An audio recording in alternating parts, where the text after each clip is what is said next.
Get away from her. Oh my god. Oh my god! Oh my god, he's gonna say it! You bitch. No! No!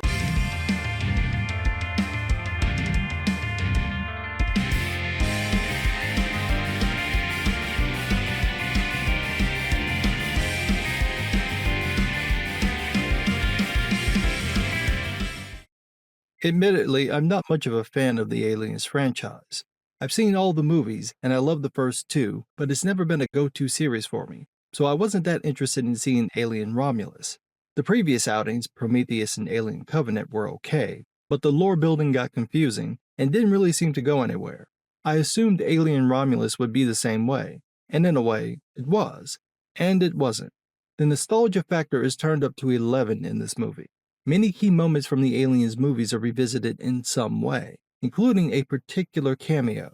Fair warning, I'm going to talk about that cameo because it's easily the worst part of the film, so there will be spoilers. As for the story, it follows Rain, a woman who works in the mines run by the Weyland-Yutani Company. She pals around with a damaged synthetic named Andy who's been reprogrammed to protect her, but Rain ends up protecting him most of the time. Rain wants to leave the mining planet to go to Yavaga, a seemingly utopic world not controlled by Weyland-Yutani. Unfortunately, the company bumped up her hours, so instead of being released like she expected, she's got to spend several more years in the mines. However, her ex-boyfriend Tyler calls, and he's got a plan to get off the planet. He and his group discovered a Weyland ship floating in space about to hit the planet's rings. Tyler figures that they could hijack the ship, set a course for Yavaga, and use the cryopods to survive the trip. The only trick is that they need Andy to get into the ship, because as a synthetic, he'd have clearance.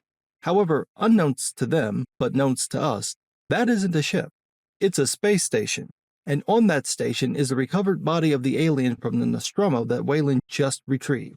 So this ragtag crew of ne'er-do-wells is walking into a trap. Now, let's talk about this group, because these are some of the most one-note characters I've seen in a long time. They've each got a single character trait, and that's it. We've got Tyler, the gung-ho ex-boyfriend. We've got his sister Kay, who's pregnant with some asshole's baby. We've got Navarro, who looks like an Asian love child of Vasquez and Ripley. It's the future, they can do that kind of thing. And then we've got Bjorn, Tyler and Kay's cousin, aka the asshole.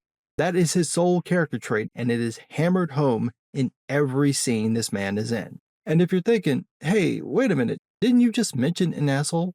Yes, I did. It's heavily implied that Kay shagged her cousin Bjorn. Why is he being such a dick to him? Who's the father?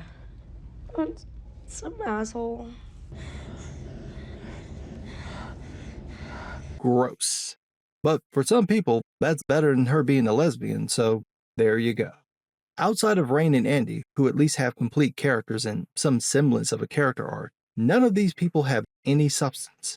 You don't really know anything about them beyond them wanting to get off the planet. You don't get any backstory outside of Bjorn. His mother recently died when the synthetic left her and a couple of other miners in a mine to save the rest of the crew. That's why he's so mean to Andy, but that doesn't explain away his general douchiness. There's nothing likable about him. But at least in his case, that's on purpose. That doesn't explain the others. We get no personality from them, so there's no reason to care when they get murked by the alien. Compare this with the casts from Alien and Aliens. Even though we only get snippets of them, there's enough personality on screen to at least make the characters interesting. Not so much in Alien Romulus. It's almost like the audience is meant to just wait for the kills, not to care that the characters are in danger. Worse, the first half of the film is spent with them getting to the station, but instead of taking time to flesh out the characters, we just get a bunch of boring set pieces.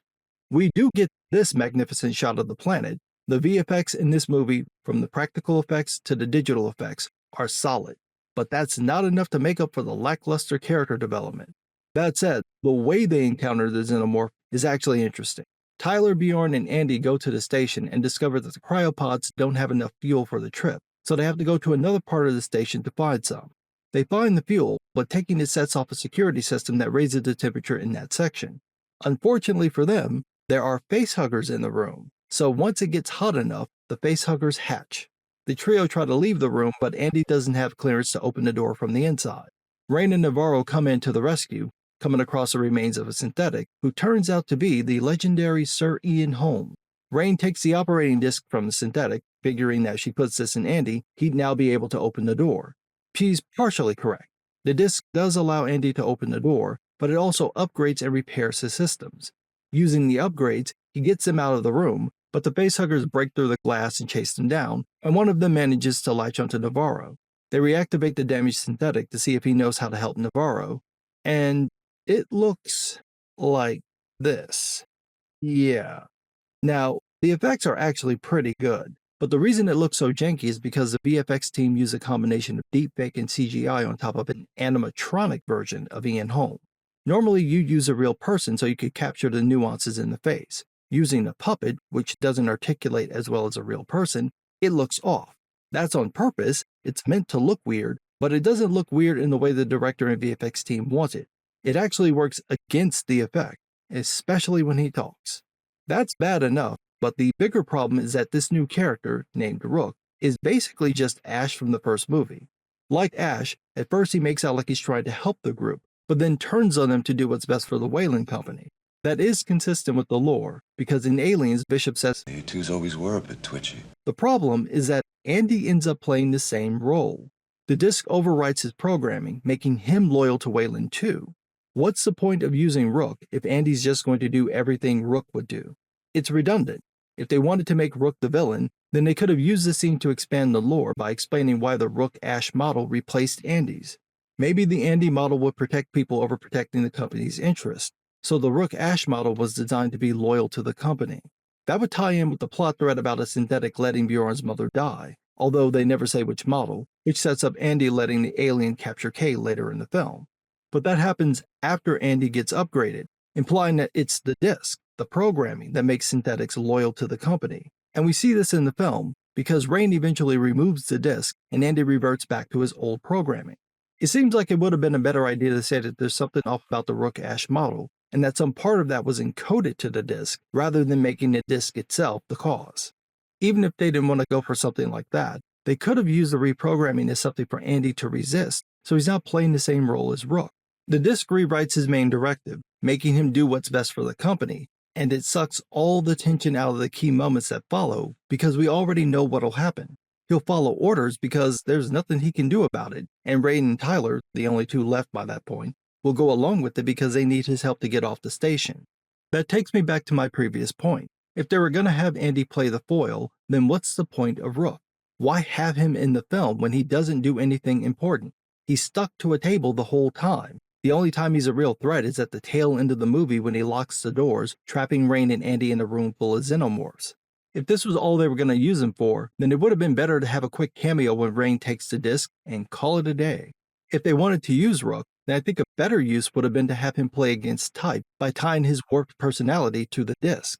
This works within the movie, where he warns the group to get out while they can. The implication would be that it's the disc that makes him loyal to Weyland-Yutani, so once Rain removed it, he's a normal synthetic. And then in the scene where he calls Andy back into the lab, he could confront Andy about the disc rewriting Andy's directive. Maybe he even tries to warn the others about Andy's change, so Andy kills him. I think that would have been a better use of the cameo. Other than that, the rest of the movie is okay. Obviously, all the characters but Rain end up dying. Navarro dies from the xenomorph bursting through her chest. Tyler gets it in the least heroic fashion, but Bjorn, he gets exactly what he deserved. After letting the xenomorph take Kay, Andy leads Rain and Tyler into a lab.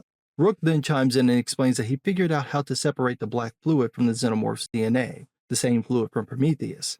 The company plans to use this to augment humans so they can better survive working in mines in space. On their way out, Tyler finds Kay, and eventually she injects herself with the fluid because of her wounds from the alien attack. Unfortunately, it doesn't heal her, but it does mutate her baby, turning it into something that looks kind of like an engineer, and Rain has her final face-off against it before hopping into a cryopod. Overall, it's an okay movie. It's a decent horror film and works within the alien lore. I think having more likable and interesting characters would have helped. Sure, they're all going to die anyway, but their deaths would have carried more weight if people cared about them. It's got some spectacular VFX, minus the stuff with Rook, and I'm not going to spoil it. I gave away the one with the planet, but the rest of them, you need to see it for yourself. If you like the Alien series, then Alien Romulus is worth a watch. If you like horror films, give it a go. But if you're looking for something that expands the alien lore, builds on what's been established, or does something new or interesting, you might want to pass this one. It's not breaking any new ground, and to be honest, it's a little copy and paste.